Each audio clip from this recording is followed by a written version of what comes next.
afternoon, brothers and sisters. Before I start, I have to tell you what happened to us on the way here. We were on our way here, and Donald Trump was arriving to the NATO summit, and we were stopped and searched, and literally he was feet away from us, and he waved, and we booed him, and we said, "Stop Trump," and he heard us and saw us. His entourage was ridiculous.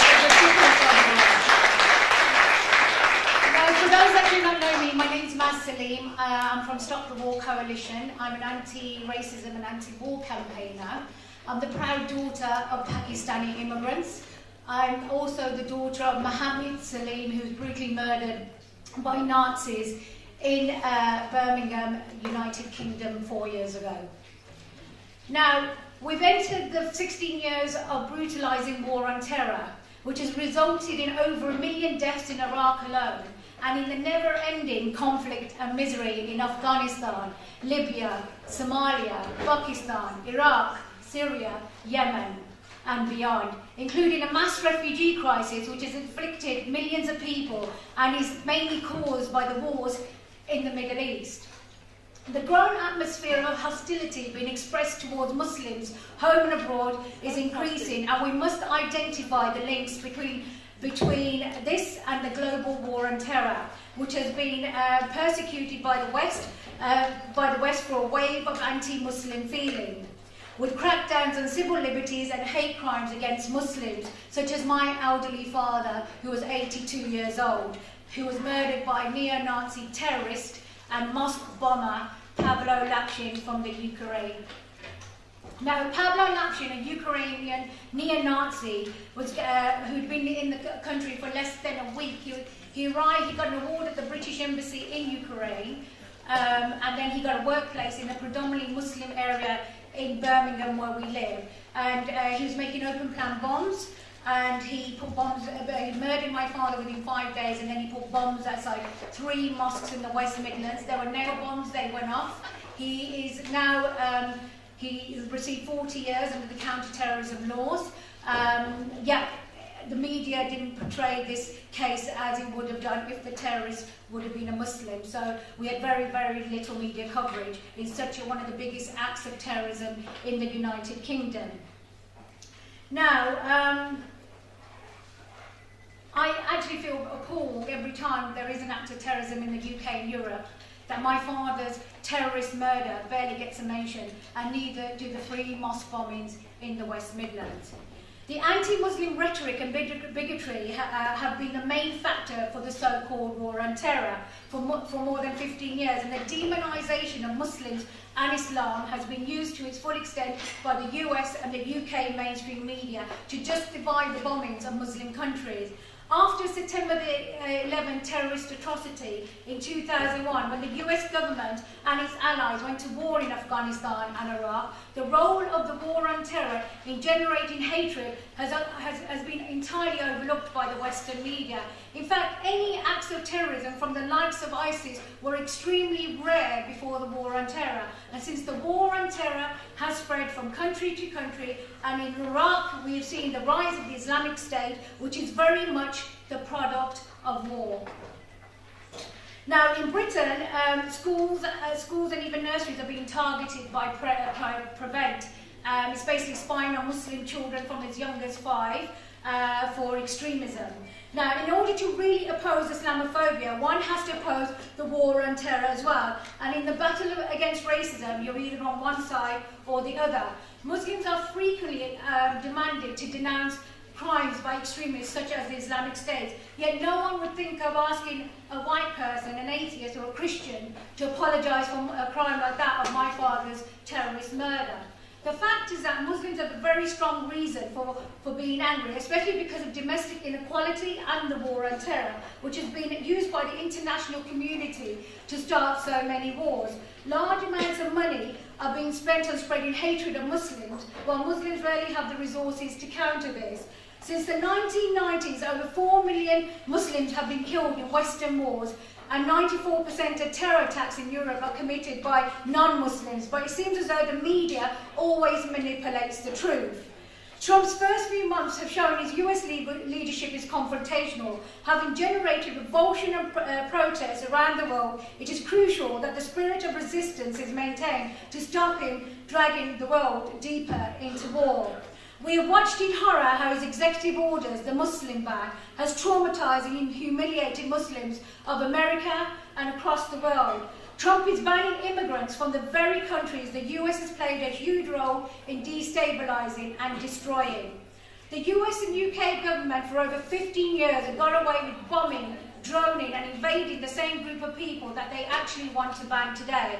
They are still today bombing Syria, Libya, Yemen, Iraq, Afghanistan and sending drones into Pakistan and Somalia. And Trump is continuing these bombing campaigns and escalating the wars. And we have to make sure everyone understands that the current mayhem in the Middle East is more than anything the product of wars and occupations that successive British governments have been involved in, as well as US governments. This understanding is essential to unravel the twisted narrative that blames Muslims for their own predicament. We've recently seen Austria's parliament has approved a burqa ban that will see women wearing the full-face veils in public fined €150 as part of a new integration policy. This ban is both discriminatory and unnecessary, as there's only a tiny number of women in Austria that afford to wear the veil. Every woman must be able to move freely without harassment and discrimination, no matter what she does or what she wears. And it's every woman's right to always dress how she wants. I mean, telling a woman what to wear, there's nothing feminist about telling a woman what to wear and what not to wear. The decision by the European Court of Justice to allow the hijab to be banned in the workplace is yet another sign of the continent's obsession with how Muslim women dress. Muslims are the main group in the line of fire. That's why far-right groups across the continent were so delighted with this decision. The hijab should be protected as a freedom because for many women it represents an integral part of who they are. If Muslim women are forced to choose between their faith and working in an environment that is hostile towards them, then they'll simply avoid these places. Maybe you can't see the problem with that. Maybe you think Muslims are the problem. We need to recognise this is racism, pure and simple.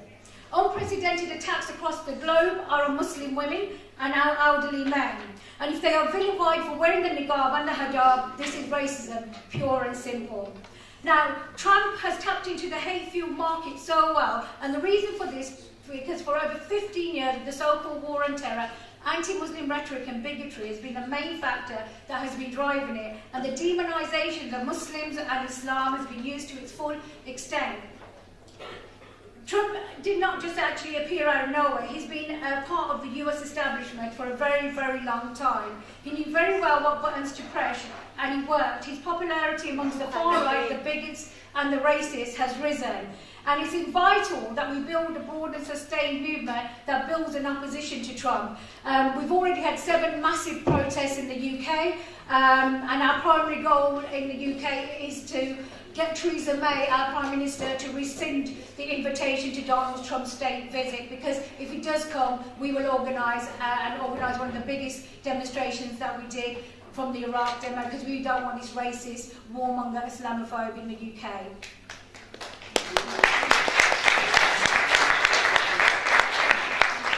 Now, 4 years on since my father's brutal terrorist murder, Islamophobia burns through the world right now. Look at France, where fascist Marine Le Pen, I mean, she won 2.8 million more votes than her father, Jean-Marie Le Pen, who stood for the Front National in 2002. In total, more than 7 million people voted for an Islamophobic, fascist, racist. And it's great news that Hofer and Wilders were defeated, but we can't be complacent. We have to get in the streets and we have to challenge these fascists and these Nazis.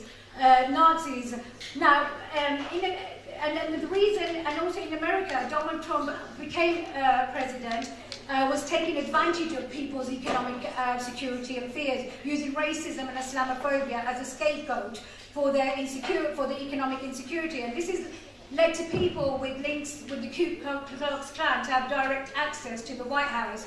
The Holocaust denials and the Muslim ban have further added to the demonization of the other. Now, We're facing the biggest refugee crisis since World War II. There's several million fleeing war and persecution, and yet governments across Europe and the world remain brutally racist, cold in their response.